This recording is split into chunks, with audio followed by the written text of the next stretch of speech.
Hello everyone, and welcome to In My Mug episode 332 on this Monday, April 22nd of 2013. I am not your host, I'm just the coffee producer from El Salvador, Alejandro Martinez from Finca Argentina.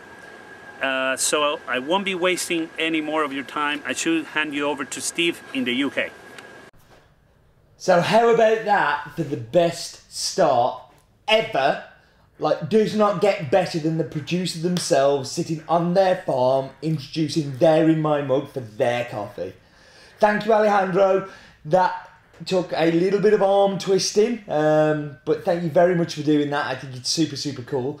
I am your host, Stephen Layton. I am not as cool as Alejandro, it has to be said.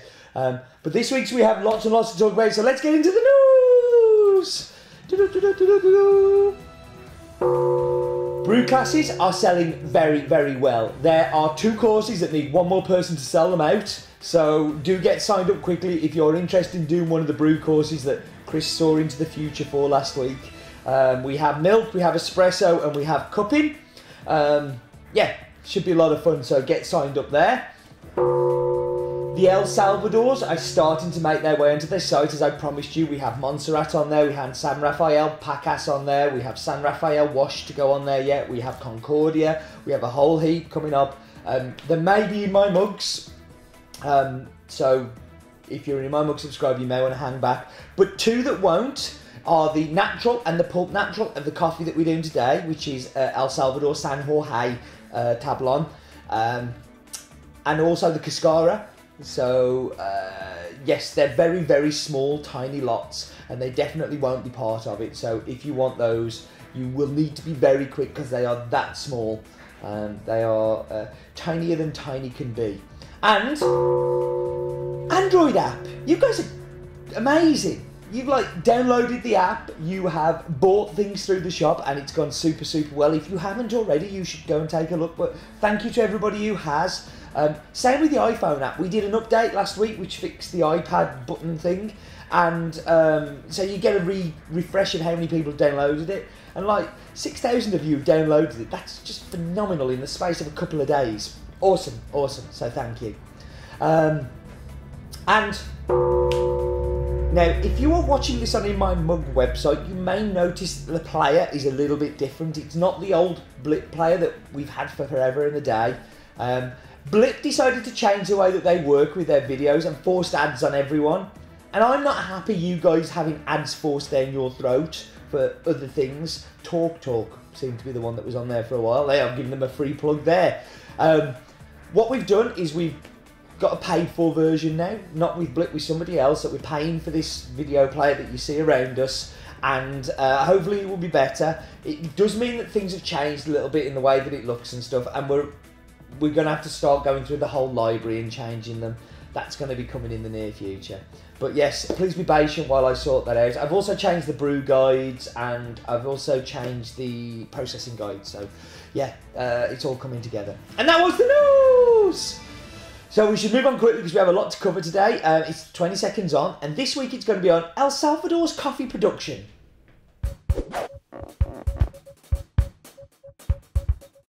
Okay, so let's get this going. And coffee was first cultivated in El Salvador for domestic use in the early 19th century. But by the mid-century, the government began to favour its production, and through legislation such as tax breaks for producers, exemption from military service for coffee workers, and elimination of export duties, the new producers started to grow more and more. By 1880, coffee had become virtually the sole export crop of El Salvador. 20 seconds on.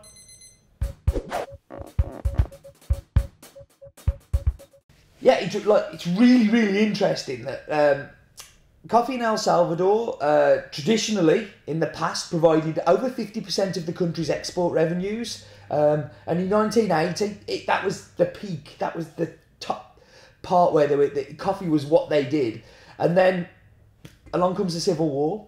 Things got destroyed. Farms, families got split. They lost their routes to market, and coffee became not as important. Really sad, to see an industry like that get devastated. It had its positive impacts on coffee, where Bourbon is 70% of the crop there, and a lot of that is because during that wartime, Plants were getting ripped out everywhere else. They weren't there. But yeah, so let's talk about the coffee. It's in its 3rd year with us, and I think this is a really good example of the progress we've made working with Alejandro. The first time we saw it, we got sent a sample by somebody who'd been visiting on the farm. We cupped it, liked it, and ended up buying a little bit of it. And we bought, I think it was 25 bags to start off with. This year we bought the entire farm, but we bought the entire farm because we've split it into little tablons. Tablon is the Spanish word for plot, so it's a little plot that they've set out on the farm, and you'll see a little bit more about that in the map bit.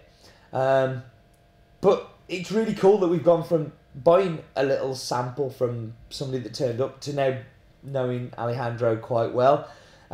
So much so I've been seen 3 times now when I've been in El Salvador. Last time stopping at his house with his family. His wife and his son, get your browning gear, Steve, went to the beach, and we had a lovely time at the beach, and beers together and ate food together, and it was really, really good. And last year Alejandro came to Stafford and came to see us, which was super cool as well. And yeah, it's really, really cool. He's become a super close friend. It's crazy. We talk quite a lot on email, and I'm really looking forward to going and see him again next year, and it's like an important part of my trip, and all this came from a sample turning up on the door. Alejandro, before coffee, was an investment banker and lived in New York, travelled the world. He's a super well-travelled guy, but decided it was time to go home to El Salvador. So he went home and took over the running of the farm from his father. Now, Alejandro, being a very good businessman, being very clever, intelligent guy, reached out to people like us and tried to get his coffee in a better place, because he's very proud of the work that they've done on the farm and the work that he continues to do on the farm. And a lot of his hard work you can actually start to taste now in the cup, which I think is super cool, that we've got to a point now where we're actually seeing the benefits of all the hard work that he's done. So part of the work done was to separate the farm into these tablons. There are 8 plots with 7 of them growing coffee, and we've bought coffee from all 7 plots. I don't know whether we're going to see them all on the site. We've got lots of plans to kind of share them with different people. But this one that we're looking at today is from the highest part of the farm, and it's called San Jorge, which is about 3 manzanas, which is around about 25 to 40 bags of coffee. The first lot that we bought, the 25 bag lot, was from San Jorge. And it goes from 1,300 metres to 1,350 metres above sea level. It is very hilly, it is very difficult to pick on, and historically was called the owner's selection. Alejandro was telling me his grandfather still has some of the coffee for his own personal use. He owns over 250 manzanas of farm, of land that he grows coffee on, and San Jorge is still the coffee that he has for himself. He has the natural version. This is the washed version. We do have the natural version, but a very, very tiny amount of it. The coffee is 100% Bourbon, which I've already said is 70% of the plant stock in El Salvador. It's very typical. It's an heirloom varietal, and for me is the reason why El Salvador's coffee continues to be amazing. It is high maintenance, it is not very pest resistant, it's very hard work, and it's very low yielding, but it's incredibly delicious. I don't think those things are coincidence. The farm is based in the Apaneca mountain range, near to the town of Turin, which is in the Archipan department of El Salvador. During the closed season, if you like, there are 16 people who work on the farm, maintaining, keeping on top of it, checking the plants, all of those things, fixing fences. And then during the harvesting season, that goes up to 50. All of the coffee, this one is fully washed, it is sun-dried on patios, and is done at the El Mono mill, where lots of the coffees that we've bought from El Salvador this year have come from. This is a world exclusive. The whole farm we buy. We are very proud of the fact that we buy all of this farm's coffee, and something that we continue to work on, and we are reaping the benefit of Alejandro's hard work, and hopefully Alejandro's reaping the benefit of our prices are constantly been moving upwards, which we like to, and I think we're both happy. I know I certainly am. So we should do some numbers. The country, of course, is El Salvador. The farm is Finca Argentina. This comes from the Tablon San Jorge, which is 1,300 to 1,350 metres above sea level. It is a fully washed coffee. It is fully washed and sun-dried. And yeah, I think that's pretty much everything. Oh, near to the town of Turin, which is in the Archipan region of the Apaneca mountain range. I am going to whap you on pause, and we should go. We're not whapping you on pause yet, am I? I'm jumping ahead. It's time for the map bit! It's the map bit. No expense spent. It's the map bit. So, here we are. Where do we go? We go down! We go down to Has-Been. We go up from Has-Been. And we go to Central America. And there we can see the continent of Central America. We've got Honduras, Nicaragua, Guatemala, but we are interested in El Salvador. So number of coffee growing countries, 7, which is all of them. Population of 41 million. Surface area of 524 square kilometres, with the UK surface area half of that. So twice as big as the UK surface area, with slightly less population. So let's go down into El Salvador, which is the country that we are looking at. And there we can see the Spine, as it has become known.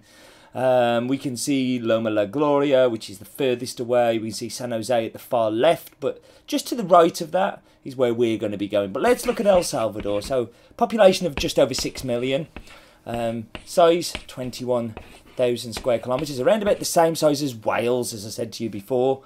And the capital city is San Salvador, which is one of the fastest growing cities in the world. But we want to go down to Finca Argentina, which is the coffee that we're looking at this week. And you can see just above that Finca Argentina is the actual farmhouse. And here we have the whole farm. I mean, this is a pretty good aerial view of the farm. So let's look at the details and Dale the cow. We have a farm which is called Finca El Salvador, Finca Argentina. Altitude of 1,300 to 1,350 metres above sea level. The varietal is Red Bourbon. And the nearest town is Turin, which is in very, very near to the farm. So just looking here, you see this is actually really interesting. It's a geothermal hotspot, which is from the volcano and is used for electricity. You can actually see steam coming out of the side of this volcano, and that is the farm. That is the actual farmhouse, the centre of the farm. The Tablon that this one's from, San Jorge, is just to the left of us here, so it's a little bit further up the hill. And just in the distance, if you see that yellow line, that's Guatemala. So that's how close you get to the farm, how close Guatemala is. Just to the right of that is Nicaragua, and you can see these places on a clear sunny day. And that was the map bit.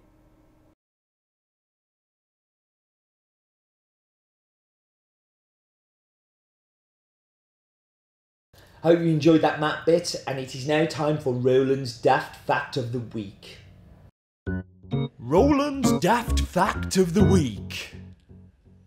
So, as Stephen said in 20 Seconds On, in 1980, coffee accounted for over 50% of GDP, but El Salvador has diversified into the service and industrial sectors, where the whole of agriculture now only accounts for 11% of GDP, with coffee as low as 3.5%. Roland's Daft Fact of the Week. He's good, you know. He knows stuff like that. He's a clever, clever man. So, last week we had... What did we have last week? Can anybody remember? Does anybody care? I'm sure it was Americano, wasn't it? Americano it was. Oh, I've got to go and get a new one, because Egypt forgot. And it's time for Kalita Wave. So we'll put Kalita Wave on, and we'll go, Wheel of Death, where it goes, nobody knows, nobody cares. Siphon! No! No! No, Siphon! No! No! Okay, Siphon it is.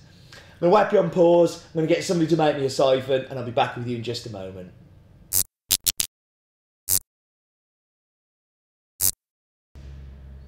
And I'm back, and I'm going to go straight into the espresso.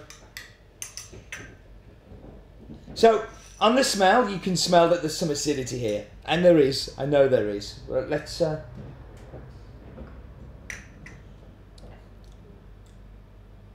Okay, so it's been pulled tight, which increases the sweetness.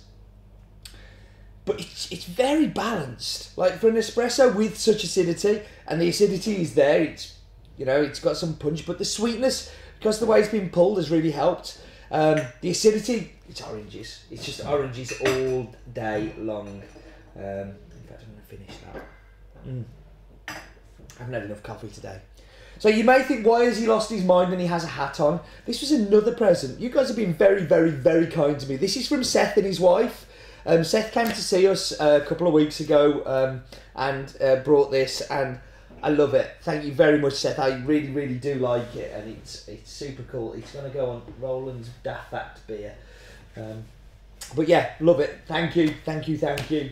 You spoil me. So let's do milk.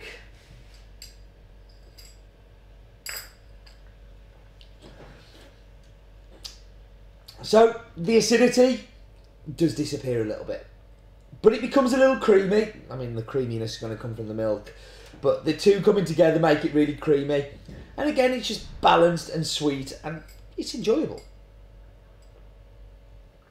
Maybe I've turned the corner on my milk hate. It's not quite as good as the Loma La Gloria was, but it's interesting. So you remember a couple of weeks ago on the Pinboard of Doom, we had a Marmite mug, and I said I'm going to steal it. I stole it. Told you. You leave things lying about and I'll steal them. So. Ooh. Oh, it's still very warm. So, siphon. There's obviously the siphon guide if you want any tips on how to brew them. Roland brewed this for me, so I'm sure he's completely ignored everything I said and done it completely opposite way. But I'm looking forward to it still. Siphon is probably... People say to me, if you're stuck on a desert island, what brewing method would you take with you? It'd be a siphon. Because one, it'd be challenging and it'd keep my mind going. And two, it's so hard to get right, but when you do get it right, they are delicious. Well, that is still quite warm. But boom. Boom, boom, boom. There it goes. Creaminess. Sweet. Pomegranate.